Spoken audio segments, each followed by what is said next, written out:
So we're going to switch between rectangular and polar form for equations today. So the first example we're going to do is going to begin in rectangular form and then change to polar form. So let's write down the equations that we need. We're going to use x equals, come on now.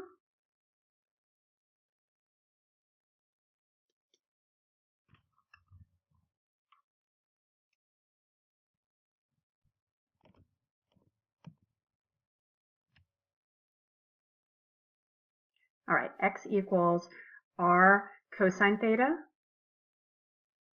and y equals r sine theta.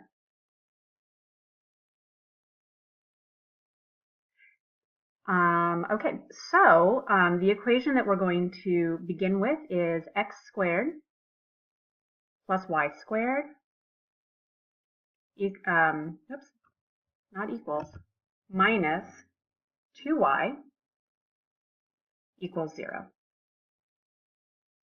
All right, so, oh, you know what? I forgot to write down one more thing. R squared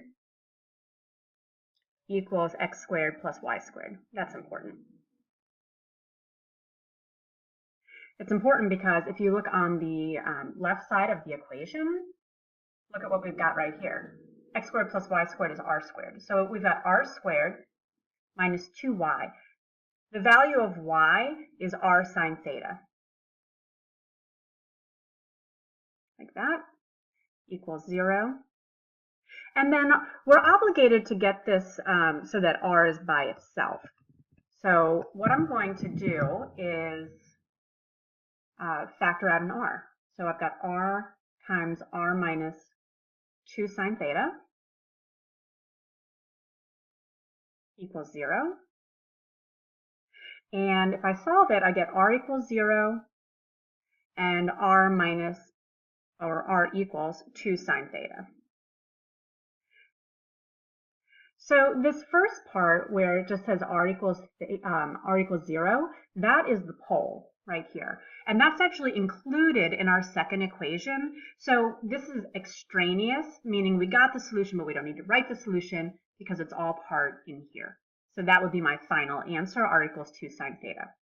Next, we're going to start in polar form and change to rectangular. Here's my equation. R equals 3 cosine theta. Like that. Okay, so the problem here is that on this side of the equation, I need to insert an r in here in order to be able to use my identities. So what I'm going to do is multiply both sides of the equation by r.